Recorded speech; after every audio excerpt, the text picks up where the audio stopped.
Hey everyone. First off, we at The Familiar Strange want to acknowledge and celebrate the first Australians on whose traditional lands we're recording this podcast, and pay our respect to the elders of the Ngunnawal and Ngambri peoples past, present, and emerging.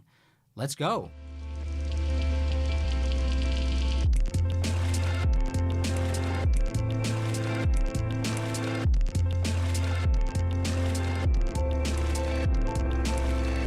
Hello and welcome to The Familiar Strange, brought to you with support from the Australian Anthropological Society, the Australian National University Schools of Culture, History and Language, and Archaeology and Anthropology, produced in collaboration with the American Anthropological Association, and coming to you from the Australian Centre for the Public Awareness of Science.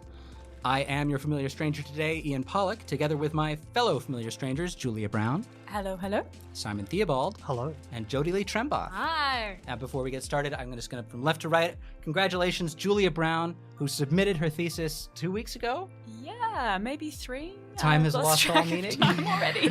Thanks, Ian.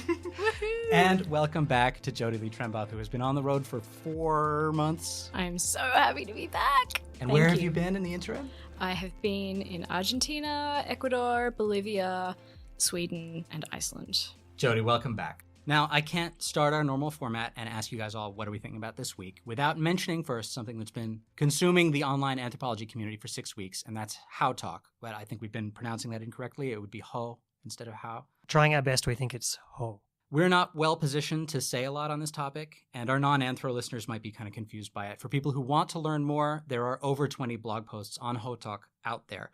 So we'll just say, we at The Familiar Strange stand with grad students. We stand against abuse. We still believe in open access. We're committed to making our own project less of a white space. And we're redoubling our commitment to making anthropology and university life welcoming for marginalized scholars and students.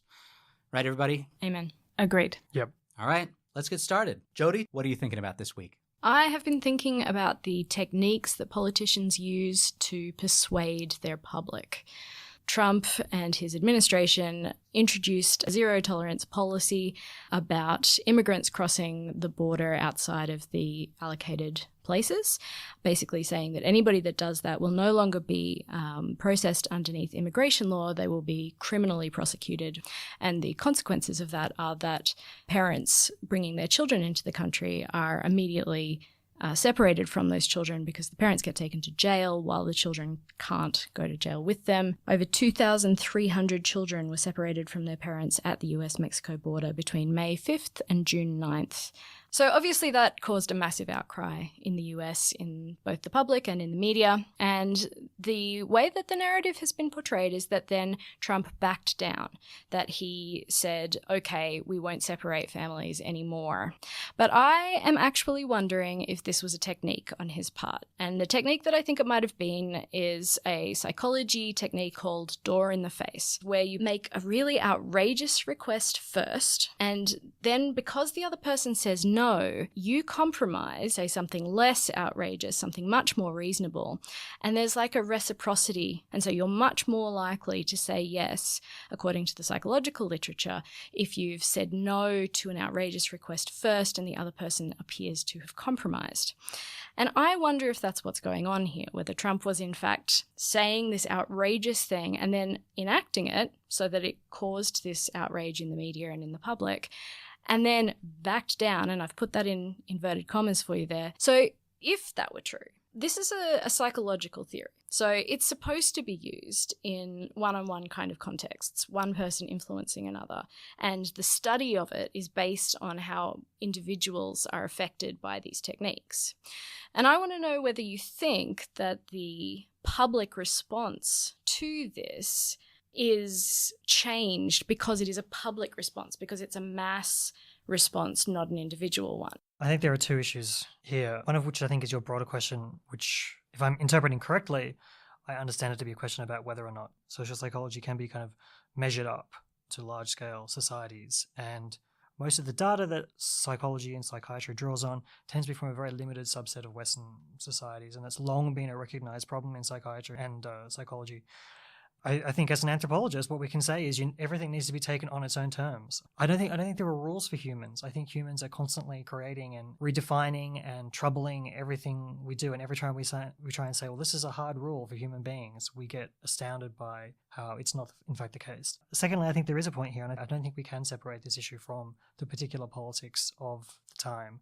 I think that whatever he may appear to have backed down on, what it's done in effect has drawn attention to the inhumanity of policies that existed from before he was president as well. Attention to policies of such as the Flores Agreement, where you can't hold children in detention without their parents for more than 20 days, something like that. That was already in effect from the Obama years, or I'm not sure how long it's been. The public didn't know. Now they know. It's created a situation where there are demands for even further concessions, even further leniency, because it's drawn so much attention to the horrendousness of American policy in this area. So the idea that making a concession would make him appear reasonable and allow the other side to feel like they have room to make a concession as well, I don't think we can apply it in this particular case because of the way it's drawn attention to something so bad.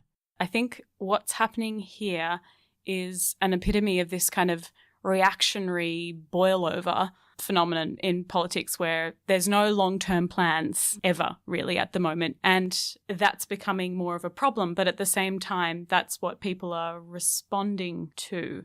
All right, well, unfortunately, that's all we have time for on that segment. Moving on, Simon, tell us, what are you thinking about this week? I am thinking about the predictive power of humanities research. So the backstory to this is recently I was on Counterpoint, a show run by former Liberal Minister Amanda Vanstone on Radio National. And I spoke about the relationship between Iran and China. And at the end of our interview, she asked me what I thought was going to happen, whether the withdrawal of the US from the Joint Comprehensive Plan of Action, the nuclear agreement between Iran and 6 other countries about its nuclear program. She was asking if, in effect, whether the US withdrawal would result in Iran moving closer to Europe or closer to its kind of authoritarian allies in China and Russia. And I gave an answer, but afterwards I was thinking, are we allowed to make predictions? And I think this is definitely not something that people who work in IR, people who work in governance and so on, they definitely make predictions all the time.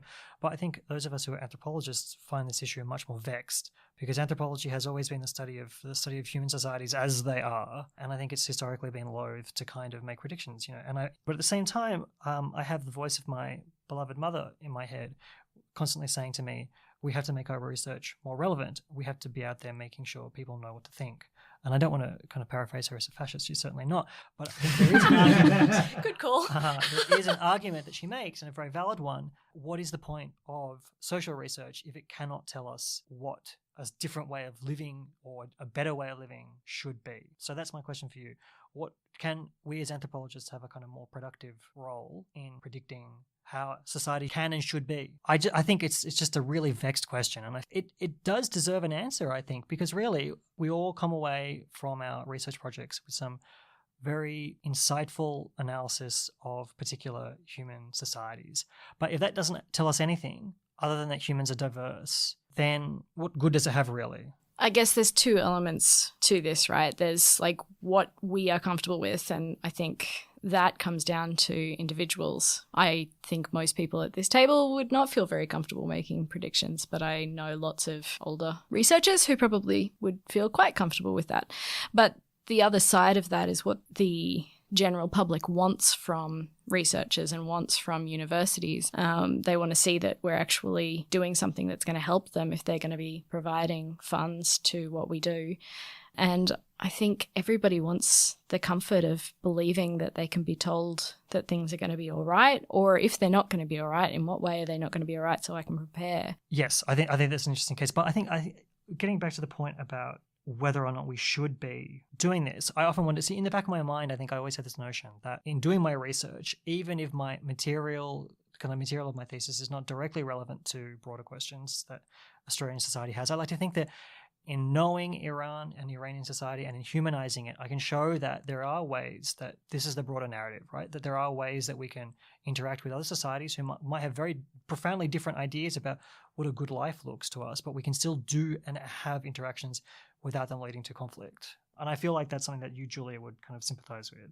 Isn't this the point of theory? To be refining our knowledge such that other people can investigate things that we essentially set up hypotheses for. I know anthropology isn't a science, but by going into a field site and having read literature before you go there and working towards adding to knowledge about that field site, isn't that in a way feeding into this idea that that knowledge can become more predictable? I think we're running up against one of the basic problems of anthropology, which is whether the things we learn in one field site or in one time, in one place, are generalizable to any other time and place. Now, in my recent podcast conversation with Vijayendra Rao, this came up a lot in the context of development, where there's a real tension between the desire to acknowledge that social systems are different, and they're intervening in social systems, trying to change them to make them more equal or to help people make more money or blah, blah, blah, blah. There's a tension between acknowledging that social systems are all highly localized and not really that comparable,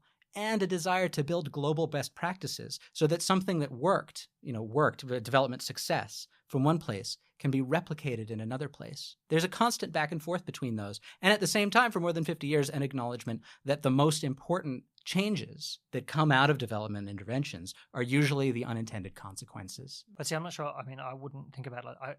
If my thesis were to achieve anything, I would like it to be that Mass Australia, should they read it, goes, hey, look, these things are a little bit more complicated than I thought they were, or maybe a lot more complicated than I thought they were before. And that means that people, I guess, hesitate. I would like people hesitate and think a little bit harder before they do things. Hesitation and complication, of course, are the best friends of action. So, moving on, we're out of time on that segment. Julia, what are you thinking about this week? So, lately I have been thinking about the pressure to pick a side on a topic rather than finding out a little bit more about it. So, this is building on much of what Simon was saying, and Jodie as well, because it seems to be a big part of politics these days. A recent example was when ANU withdrew from negotiations with the Ramsay Centre, who were going to bequest a donation to ANU to set up a centre for studies of Western civilization. Basically, ANU's withdrawal was quickly perceived as either not taking a consistent approach with the donors, such as the Centre for Arab and Islamic Studies, or the decision was applauded for taking a stand for academic freedom. And at first, there wasn't much info on this topic. So before we knew a little bit more, and our VC has recently written a blog about it, which we'll attach to this episode, I was talking to quite a conservative friend of mine, and he was vehemently against ANU's decision. And my gut reaction was just to defend ANU. Now, I still stand by my position with this issue, but having read a lot more about it now. But the point is, I didn't even stop to think about it before jumping in and arguing with him, because I'd already started making assumptions and had this underlying loyalty to ANU. So what I'm noticing more frequently is how there's this need to find a clear narrative quite quickly. It just seems that things are getting increasingly nasty. And I'm wondering if you guys think there is any hope for people slowing down a little bit and finding the nuances rather than clutching for these quick opinions on topics. Yeah, no, I don't think there's any hope for that. Yeah, no. Yeah, nah. Yeah, nah. One thing that gives me some hope, speaking about politics here in Australia, as opposed to in America, is that here there are actually multiple political parties. In America, basically you got two, and there's a couple like weird parasitic ones like the Libertarians that sort of vaguely exist, but they don't have proper operations, and they certainly don't have elected officials anywhere. But what that means is that because there's only two parties, every issue gets hived off to one side or the other. Every issue gets split into two opposing camps. And there are plenty of political issues that I think don't necessarily lend themselves to an opposition between left and right, and yet every single thing that comes up has to split along that divide. Here in Australia, where there are so many more political parties, like the Australian Pirate Party, for instance, which I don't know what they stand for, or the Australian Bullet Train Party, which I do know what they stand for. Voted for them. A bullet train and nothing else. Is that position? Is that a left-wing position or a right-wing position? It's a bullet train position. It's a very fast position. But the question of left-right becomes kind of irrelevant because there's this other option out there which manages to split that issue off from the overriding polarization. I would say that like the tenor of Australian politics is pretty bad, and we're often in the news media around the world for our particularly feisty parliamentary question time sessions. But compared to the level of like hyper-partisanization of America, Australia is like a dreamboat. Dreamboat. Yeah. That's not to mean that there isn't, like, I think certainly at the fringes, and I think the right wing in Australia are very kind of like, you know. So you have hope. Like Jules' question was, do we have hope? I think it's as bad as... Sorry. I was just going to say, and more to this question of having a yes or no answer to things, having a clear opinion. I think there's something to be said for taking time to think through things in a more complex way. And my sense is that there's just less and less room to do that because we have to take a stand. Is it narcissistic to take a position, or do we really have to put ourselves on the record? Right. You can't be things. silent anymore. Yeah. It's Right. that if you saw someone be like, if someone was slut shaming someone and you were like, I'm going to reserve my position because I don't know what happened, most of the Twitter sphere, at least, would no longer consider that to be a reasonable position to take. Well, I think social media explains a lot of this hastiness. It does. I mean, it provides an instant record for all of it. I mean, talking about like, do you have to put yourself on the record? We each have a record. We each have a Twitter account. Did we or did we not say something at the time? If somebody decides to ask that question about one of us, they can go back and look. Yeah, so maybe that's what it's about. I don't know. I find it hard to be convinced that social media isn't both. It provides a service for what humanity wants to do just as much as it is a reason that things then go on to happen. So I don't know that would explain things. No, I don't think it explains things entirely, but it maybe explains why people are becoming desensitized to these horrendous things that have been said about certain people or... Yeah, true. Well, they said that after the Vietnam War, didn't they? That because that was the first TV war that had been televised, that was the start of our desensitization as a society. I think there's definitely an element of truth to that. And I think in some ways this is actually a question about the way in which we sense time. And I think that historically it just took a really long time for a letter to get from A to B. And you literally did not have the access to media that could present you with such a variety of opinions. And that doesn't mean that, I mean, definitely Facebook, you're right, it's both facilitator in that it facilitates pre-existing human behaviors, but it does obviously push and meld and mold and so on in particular ways as well. I guess I just want to encourage people to slow down a little bit. And not talk about things they don't know about. Yeah. So you're saying we be should get off the informed, air. but... I think people talking about things they don't know about, that is the zeitgeist that we are in currently. There's one defining feature of our times, it's that. Well, we're going to have to move on to me. And what I was thinking about this week was my attempts to work the scholarship of people from my field site into my thesis. And this came up in a couple of ways. One of them, I think this is quite common in Indonesia, but that a lot of people there have written a book. But that book, maybe they just got 1 or 2 copies printed and it just sits in their basement somewhere. There was also a man I was lucky to get to do some work with. I didn't learn about his existence until right near the end of my fieldwork, but he's sort of an amateur scholar, a nurse by training, but had written over 30 books about local culture in the part of Indonesia where I was working. Books about language, books about poetry, books about myths, books about material culture and architecture, all kinds of things. Also still just sitting in a stack in his house. There was one other route that I took, which is that I went to Flores University, Unflor, in Ende, and got permission to go through the library there where they had all of the dissertations. And so I went through stacks and stacks and stacks looking for ones written by people who were from my area, writing about history or social science or something of that nature, and making some photocopies. I got more than 40 theses, but I've hardly read any of it. I've been back for more than a year, and I'm only just starting to get to some of it, and there's some really helpful things in there. But I wondered if you guys have also found yourself like trying to make recourse to things that were written by people who, like the people that you're studying or that you're studying with, the people that you're learning from. Are they doing their own analysis? And if so, how are you using that in your writing? Well, I guess to apply your question to my particular field site, I certainly read a lot of the clinical literature on schizophrenia, and I also read autobiographies by people with schizophrenia. That's interesting. So it's analysis, but by people who aren't anthropologists. They're insiders. They're not anthropologists. No, I don't know of an anthropologist with schizophrenia that has written about the schizophrenia. I guess for me, I see anything written by participants or people like my participants as traces of culture. And so I like to follow those traces and see where they lead me.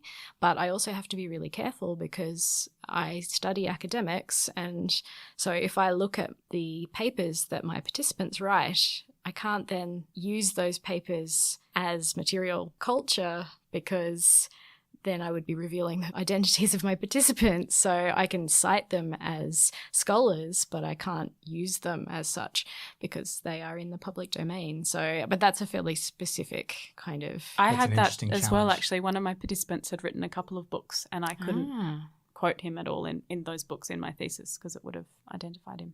When we say we observe people, personally, I think people are distributed. I think people distribute themselves into their writing. They distribute themselves into their anything they create and any interaction that they have. And so all of that is valuable for our observations. Yeah, I mean, it's interesting because there's a fundamental difference here between using somebody's texts that they've written as a part of observing them and as a product, as a what is the term that you use, as a cultural trace, versus putting it on the same level as the other peer-reviewed Western scholarship that we use to analyze things. I think you touched on a real dilemma, which is as anthropology moves haltingly towards a greater decolonization, there is this greater attempt to incorporate Indigenous and non-Western ways of being and understanding the world, right? And making those academically equivalent to Western materials still requires you to push heavily against years of accreted tradition in anthropology. Doing this, making them equal, I think is in some ways still a radical act at the moment. You don't agree? Yeah, I'm just thinking in terms of, I agree with what you're saying, and I actually now disagree with what I said. I hate it when you do that. God damn it. But that's a sign of good thinking. Oh, yes, that's true. I'm nuanced. Yay me. But I do think that brings into question whether we should be observing people at all. Well, on that note... Yeah, we're going to have to cut things off before we talk ourselves out of a job. I want to thank all of my fellow familiar strangers today, Julia Brown. Thank you, Ian. Simon Theobald. Thank you. Jodie Lee Trembaugh. Thanks, Ian. And me, your host, Ian Pollock. Today's episode was produced by all of us at The Familiar Strange. Subscribe to The Familiar Strange podcast. You can find us on iTunes, all the other familiar places. And don't forget to leave us a rating or review. It helps people find the show, and it helps us make the show better. You can find the show notes, including a list of all the books and papers mentioned today, plus our blog about anthropology's role in the world at thefamiliarstrange.com. If you want to contribute to the blog or have anything you want to say to me or the other hosts of this program, email us at submissions@thefamiliarstrange.com, tweet at TFS Tweets, or look us up on Facebook and Instagram. Music by Pete Dabro. You can find a link to his EP in the show notes. Special thanks to Julia Miller, Will Grant, Nick Trembaugh, and Maud Rowe. Thank you for listening. Until next time, keep talking strange. Yeah. Rock and roll.